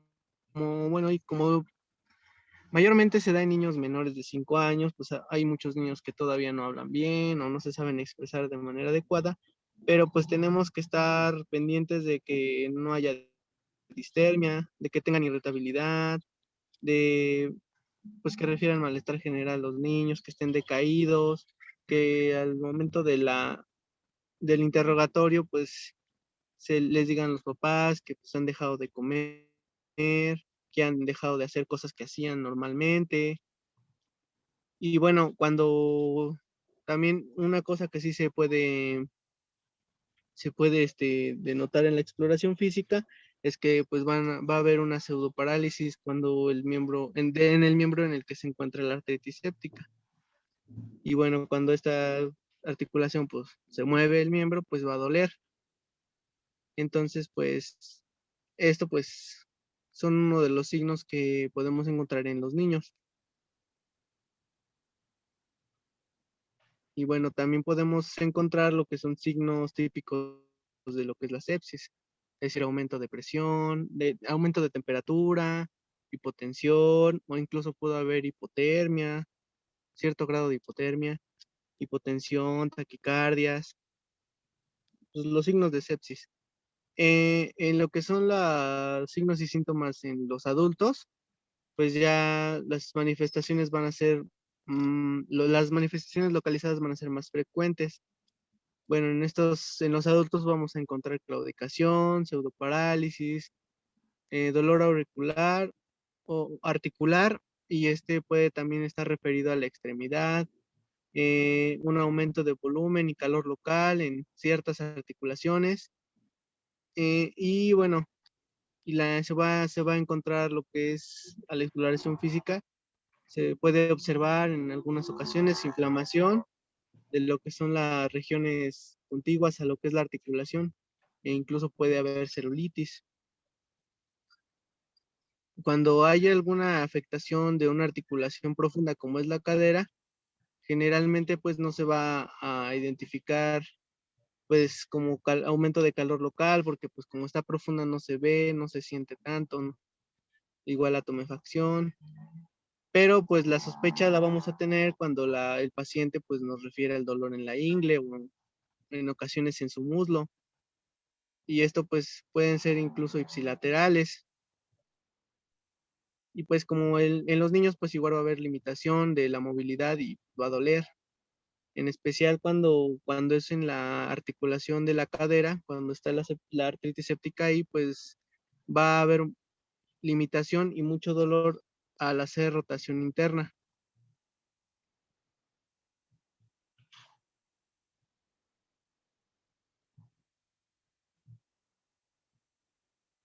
Bueno, creo que eso ya le toca a Maunri.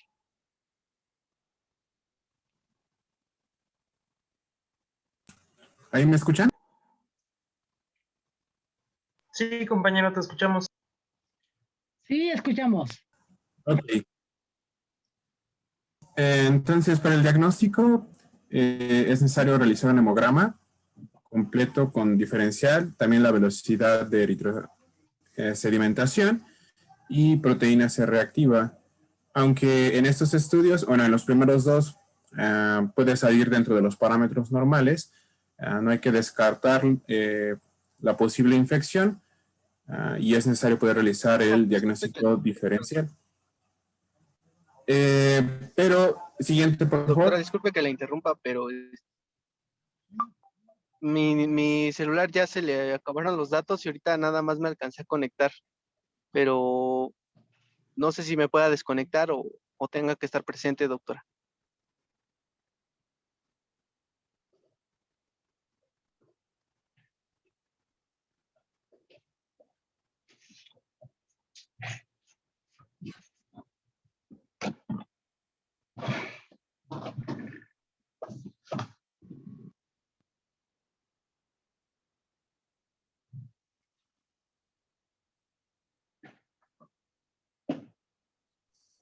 Creo que no te escucho.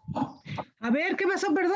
Es No que me escuché. prestaron nada más. Es que un compañero de aquí de donde trabajo me prestó nada más datos, pero ya se me van a acabar otra vez.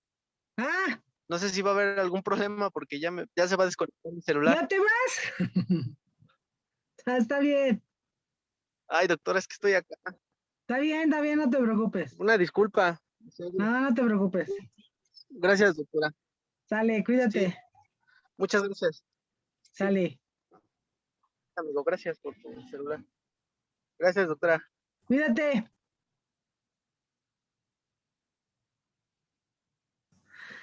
Continuando con el diagnóstico, es completamente necesario realizar un análisis de líquido sinovial.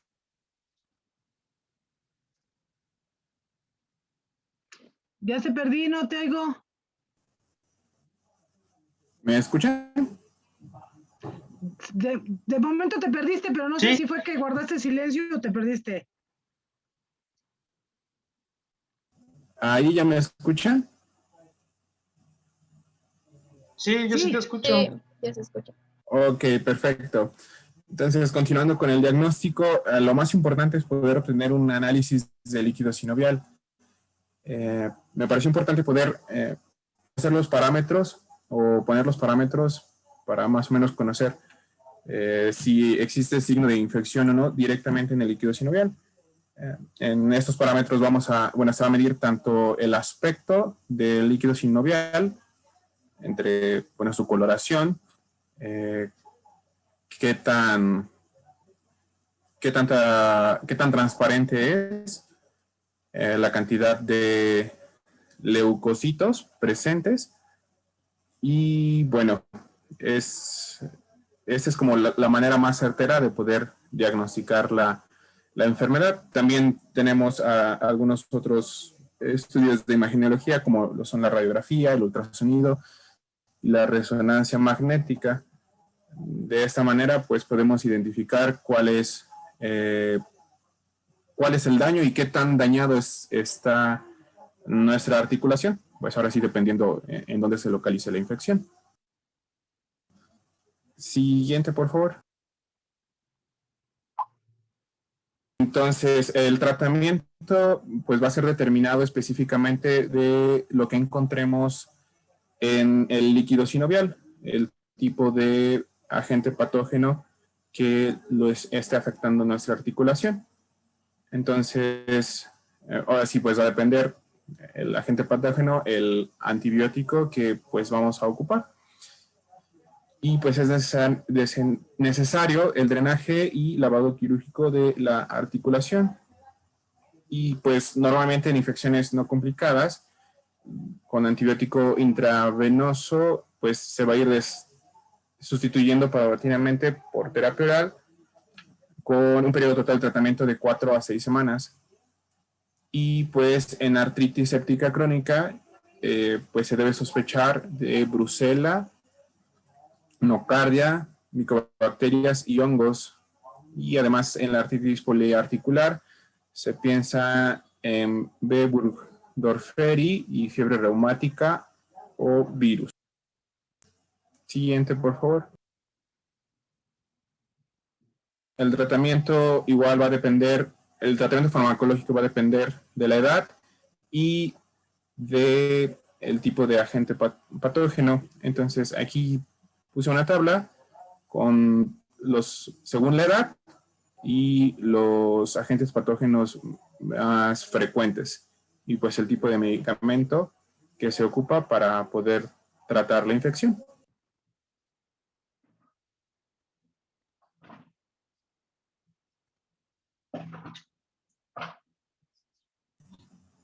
Y eso sería todo. ¿Tienen alguna pregunta?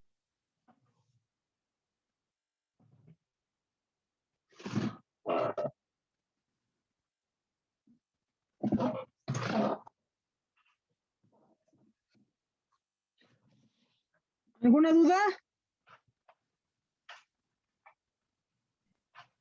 ¿Me podrían repetir la parte del líquido sinovial? Es que no, se me fue el internet en un momento.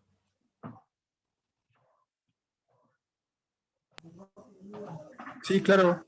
Se debe de analizar el líquido sinovial tanto por su aspecto como macroscópicamente. Debemos observar la cantidad de leucocitos que se contienen y pues esto nos va a ayudar a tener un diagnóstico más certero y pues también podemos hallar bacterias y poder determinar qué tipo de bacterias son las que se encuentran en la articulación.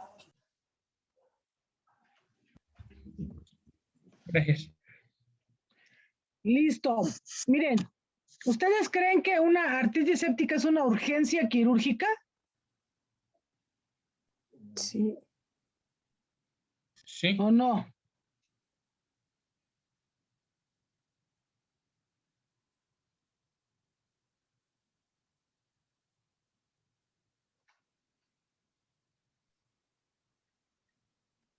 ¿Qué creen? ¿Sí o no? ¿Es una urgencia quirúrgica o no? Podría decirse que sí, ¿no? No podría. En Sí ortopedia es, no hay ¿no? muchas Sí urgencias es. absolutas, pero la artritis séptica, la fractura expuesta y el síndrome compartimental son las 3 urgencias absolutas que se deben de tratar en ortopedia. Una artritis séptica, una articulación con aumento de volumen, limitada en movimiento, caliente, con hiperemia, con limitación y con el antecedente de un traumatismo, de un cuadro infeccioso, no sé, pulmonar, respiratorio, gastrointestinal, un paciente inmunodeprimido o un niño. Es una urgencia. Y no vamos a tener tiempo de pedirle, de hacerle una artrocentesis, sacarle líquido, llevarlo a estudiar, y si me dicen que tiene más de 80,000 leucocitos, meterlo al quirófano. Es una urgencia y se tiene que hacer una artrotomía urgente. ¿Y por qué creen que es urgente? Porque tienen a desarrollar pues un estado de sepsis.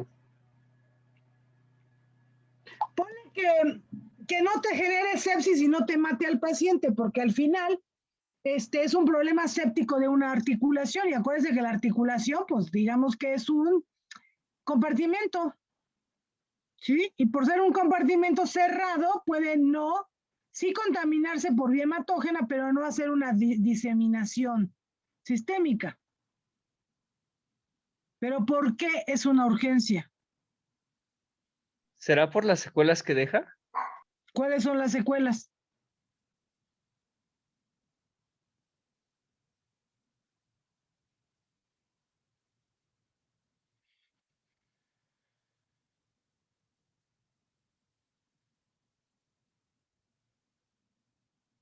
¿Cuál creen que sea la secuela que te deja el no tratar o tratar de forma tardía una artritis séptica? Sepsis y posteriormente shock séptico.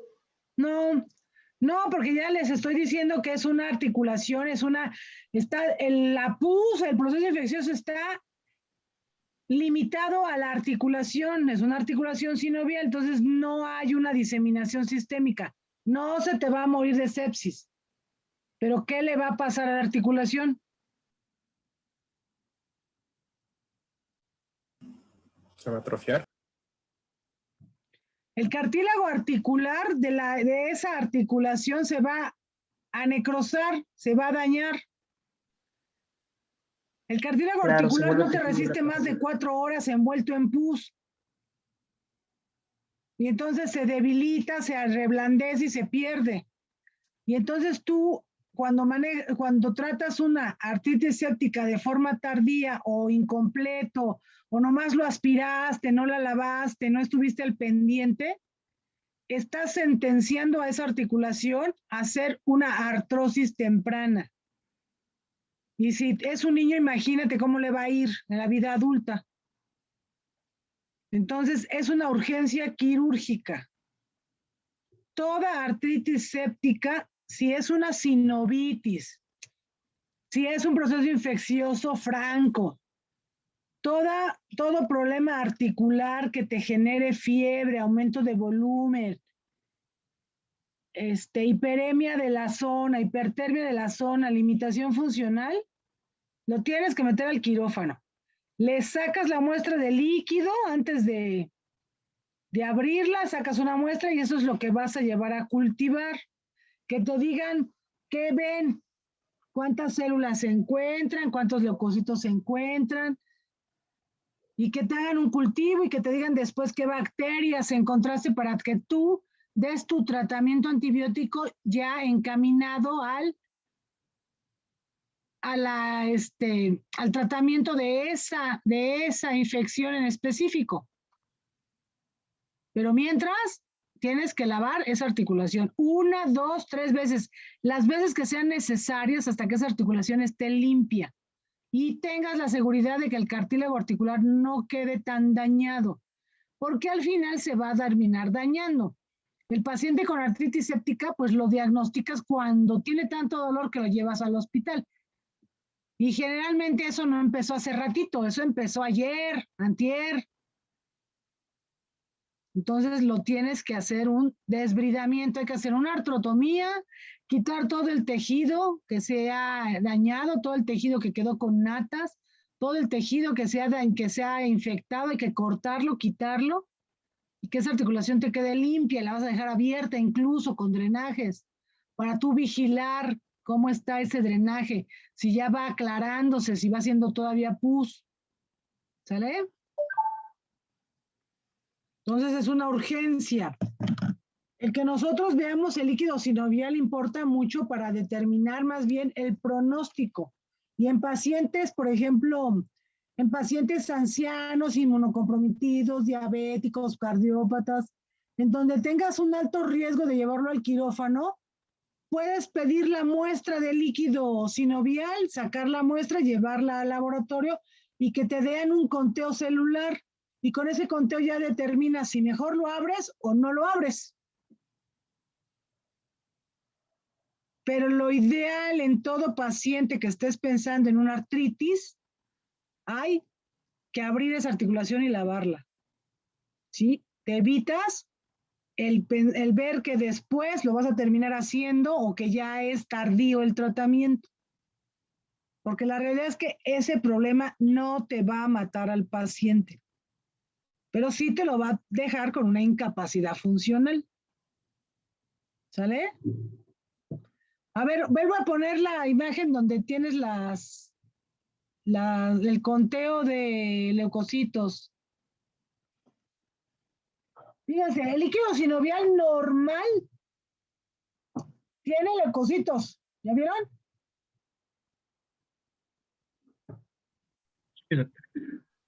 ¿Y eso qué significa? Sí. Si tiene leucocitos, ¿qué significa? Un proceso infeccioso o inflamatorio. Ahí dice, el líquido sinovial normal tiene menos de 200 leucocitos. El líquido sinovial en la artrosis tiene menos de 2000 leucocitos. Ya cuando está inflamatorio, séptico, de plano tiene esta sangre, aumentan los leucocitos. Pero en la artrosis, en el líquido normal hay leucocitos. ¿Eso qué significa?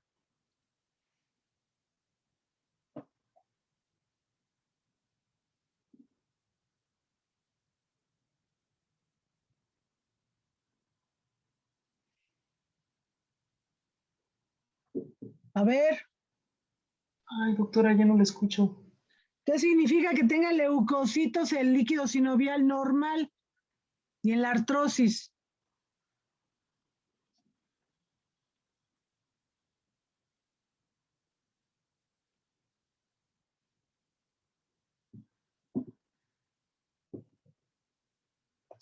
¿No significa que hay un proceso infeccioso? Pero dice ahí normal.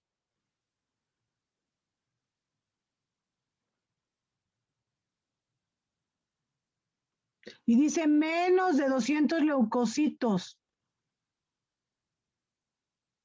O a lo mejor es, bueno, me voy a atrever a decir algo que posiblemente está muy mal, pero no podría ser por, digamos, una lesión y que esté en reparación. No, dice normal. Tú cuando, sí saben los resultados que se obtienen con una biometría hemática. Sí, ¿Cuántos leucocitos son normales o se consideran como normales en una muestra de sangre?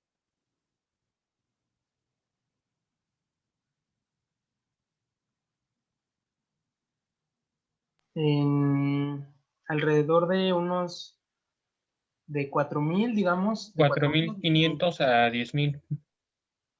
Eso es la cuantificación de leucocitos en una muestra de sangre normal. ¿Sí?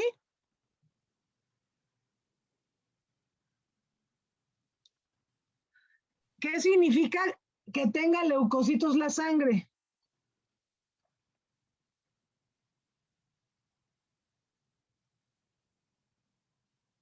Si Están la sangre constantemente circulando en caso de que encuentre algún patógeno.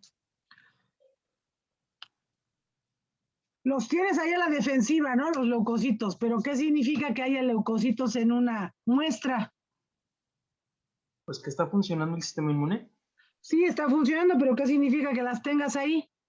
¿Por qué en lugar de tener 10,000, por qué no tienes nada? Cero.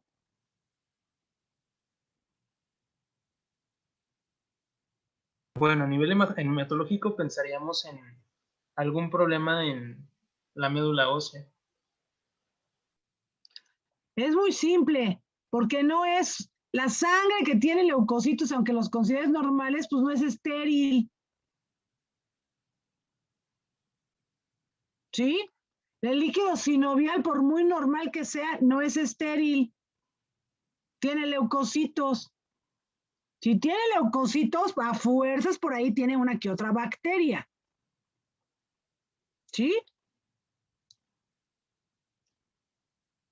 Entonces, no tenemos un líquido estéril, tenemos un líquido que tiene las características normales para defenderse de un proceso infeccioso. Pero si ese proceso infeccioso, más bien, si se da un proceso infeccioso, pues las células de defensa aumentarán y ya serán 80,000, 100,000, 50,000, dependiendo del tiempo, más bien del tiempo que tiene ese cuerpo con el proceso infeccioso. Por eso es que cuando abres una articulación en alguna cirugía, ¿qué tipo de herida es esa?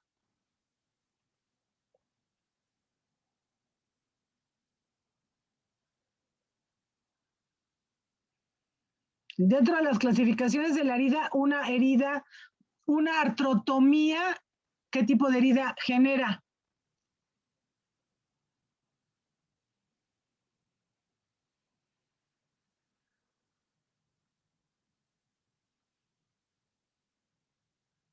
¿Qué herida es esa? Acuérdense que hay heridas limpias contaminadas, hay heridas contaminadas y hay heridas sucias. ¿Esta qué tipo de herida sería?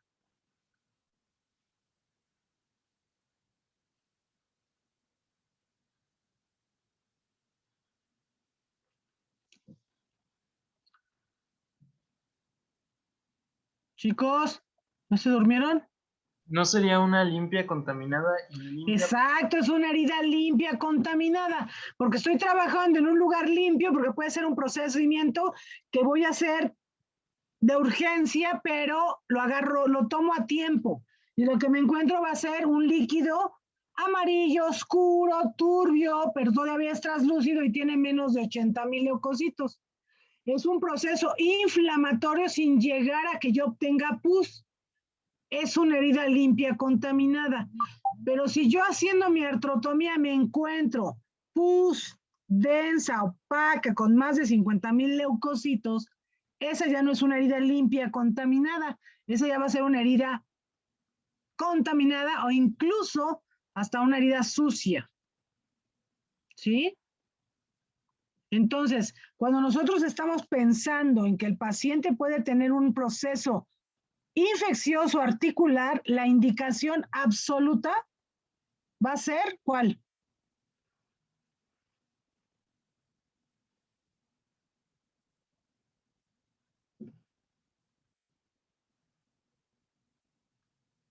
¿Cuál va a ser el tratamiento que le tenemos que dar?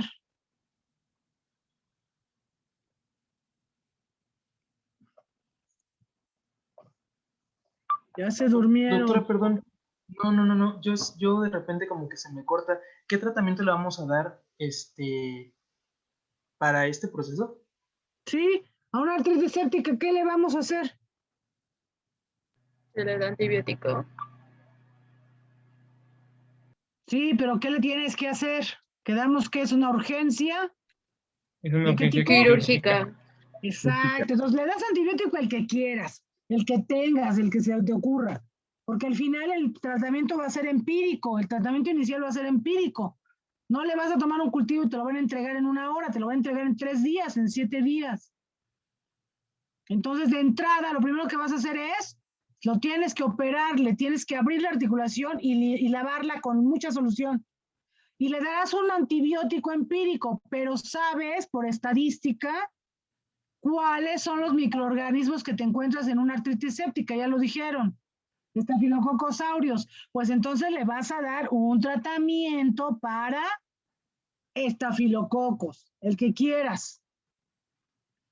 Y ya cuando salga el resultado de tu cultivo, verás si le tendrás que modificarle el tratamiento o terminarás tu esquema de antibiótico con el medicamento con el que iniciaste.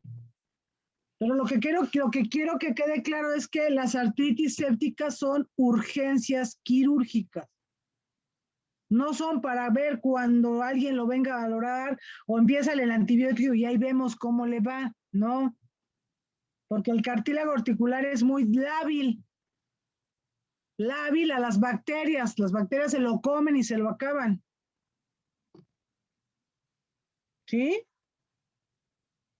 Sí. Porque acuérdense que el cartílago articular es avascular, es un tejido avascular, entonces no tiene tantas defensas como para poder contrarrestar un proceso infeccioso. ¿Sí está claro? Sí, doctora. Y lo que no pasa, por ejemplo, en la osteomielitis es que se dañe el cartílago articular. En la osteomielitis no se daña el cartílago articular.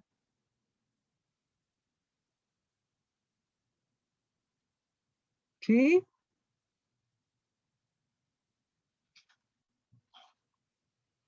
Dale, pues, ¿qué sigue?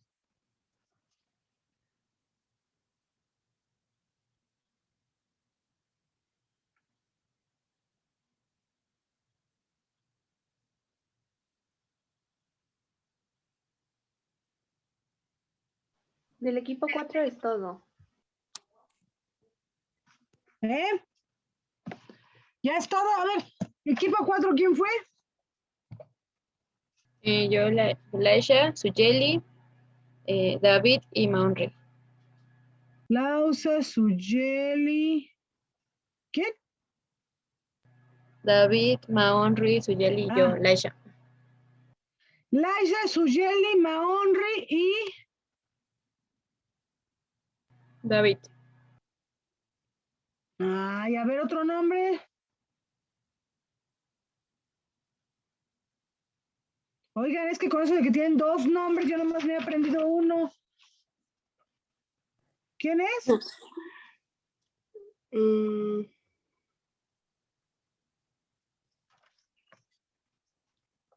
Maunri, Laisha, Suyeli. A ver, espérame.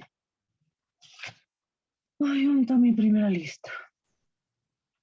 Y Cristian. Cristian, ay, sí, ya ves. Yo dije, pues no me checa. Yo puse a Cristian. ¿Dónde está? Aquí está. Cristian. Muy bien, así quedó claro, no se les olvida. No, Porque eso sí, sí, lo van a ver doctora, en el todo servicio claro. de urgencias. Todo claro. Eso sí se ve en urgencias. Entonces, esto y las fracturas expuestas, ¿y cuál otro era el Y tipo de los urgencia? síndromes compartimentales. Ah, ok. ¿Sí saben lo que es un síndrome compartimental?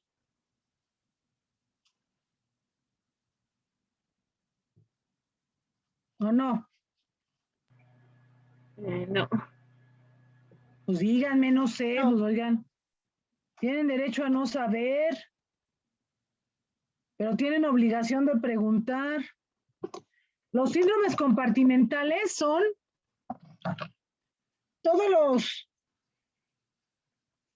las extremidades, todas las cavidades y las extremidades tienen compartimentos y estos compartimentos están divididos por fascias. Nosotros tenemos un grupo de músculos en la parte anterior, por ejemplo, en la parte anterior de la pierna, en lo que es baja, en la pierna, abajo de la rodilla. Tenemos un compartimento anterior y tenemos un compartimento posterior. ¿Qué lo divide? La fascia. Tenemos un grupo muscular y luego una capa de fascia y luego tenemos otro grupo muscular y otra capa de fascia. Las fascias son para dividir los compartimentos, pero las fascias no son elásticas. Las fascias son tejido conjuntivo, pero no es laxo. Es un tejido conjuntivo y es fibroso y no es elástico. Cuando el paciente lo atropellan o se golpea o se fractura y tiene machacamiento del tejido, el tejido como respuesta al daño se inflama, libera líquido y sangra. Y eso hace que el espacio en donde se ubica sea insuficiente porque las fascias que no son elásticas lo contienen y lo aprietan.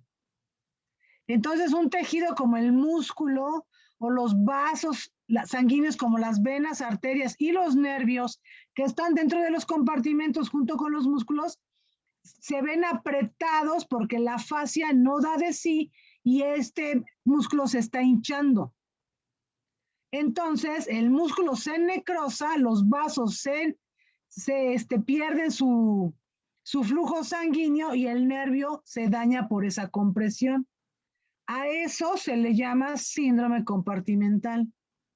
Y es una urgencia porque si no abres con una tijera la fascia para liberar el músculo va a generar, por esa compresión, va a generar mioglobina. Esa mioglobina se va a ir al riñón. El riñón no es capaz de filtrar la mioglobina. El paciente cae en una insuficiencia renal aguda y se muere. ¿Sí? Por eso es que los síndromes compartimentales, igual en el abdomen pasa. Si la víscera y los tejidos internos están muy inflamados y no contienen la pared abdominal, esa cavidad está tensa, hay que abrirla. Hay que abrirla para que la víscera pueda volverse a irrigar y no presente un problema de necrosis, que es distinto. En las extremidades lo que hay es una muerte muscular y una liberación de mioglobina. En el abdomen, por ejemplo, el edema te va a generar alteraciones de la vascularidad de las vísceras y vas a hacer una trombosis mesentérica y el paciente igualmente se va a morir. Por eso son urgencias quirúrgicas. ¿Sí? ¿Está más o menos entendible? Sí, doctora. Eso es un síndrome compartimental. Generalmente se da por lesiones severas, por fracturas no expuestas, porque si está expuesta, pues ya la herida que se hace, pues ya deja que el hueso y los tejidos se liberen. Pero una fractura de un fémur o de una tibia, pero el paciente le cayó encima el tractor y entonces todo eso le va a generar edema. Y eso le puede generar un síndrome compartimental. Eso o cuando estructuras pesadas caen sobre los pacientes y a veces ni siquiera los tienen que fracturar, ¿eh? Ya nada más por el machacamiento de los tejidos, el que les haya caído una estructura pesada encima y los haya mantenido aplastados un tiempo, con eso tienen para hacer síndromes compartimentales. ¿Sale? Y por ejemplo, para detectar esto, pues debe haber edema y debe de haber pérdida de fluidos periféricos, o qué más debe de haber para ves diagnosticarlo. la pierna a la vez muy aumentada de volumen, tensa, le tocas la piel y está tensa, está con mucho dolor, el paciente no puede mover la articulación. Si tú le quieres doblar la rodilla, no puede, si le quieres doblar el tobillo, no puede, todo va a depender de la zona.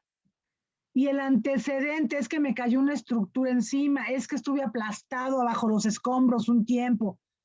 Con esos antecedentes sabes que eso es un síndrome compartimental. Hay que inmediatamente meterlo al quirófano y abrir los compartimentos, liberar los músculos y solamente afrontar la piel. Y después de unos 4 o 5 días que el músculo recupere su tono, disminuya de volumen, en ese momento puedes volver a cerrar las heridas. Y ya no cierras las fascias. Las fascias se van a quedar abiertas porque ya no te va a permitir ese cierre. Solamente vas a cerrar las heridas con el tejido celular y la piel.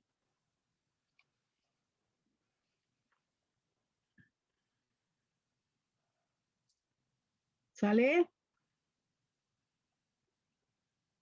Sí, doctora. Sí, doctora.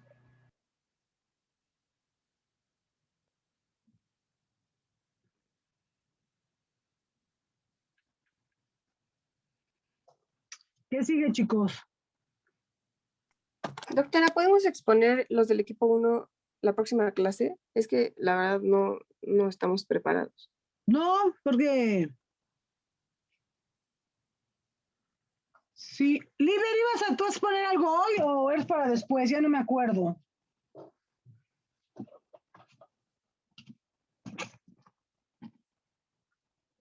Doctora, es para el viernes. Por favor. Sí. Sí, está bien. Porque sí quisiera mandarle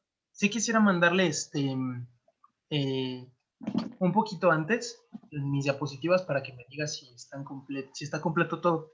Me estoy basando en el libro de maniobras en traumatología y ortopedia de Netter. Entonces voy a poner muchas ilustraciones. Ah, bueno.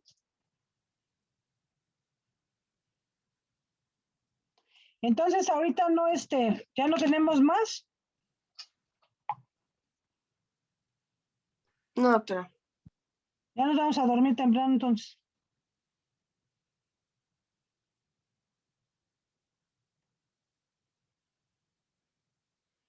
Bueno, está bien, perfecto. A ver, espérenme nada más. Sí, quisiéramos dormir, pero no nos vamos a dormir. Todavía ¿Por qué tenemos pendientes. Oh, chicos. La cosa es ya irse a descansar.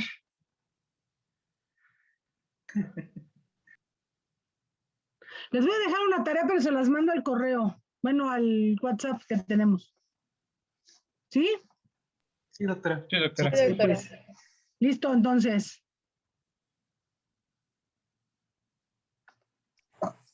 Gracias, Entonces doctora. nos vemos el Muchas gracias, viernes. doctora. ¿Sí? Sí. Cuídense Sí. mucho. Hasta Sí, luego. doctora. Hasta luego, Igualmente. doctora, que tenga buena noche. Ustedes también. Excelente noche.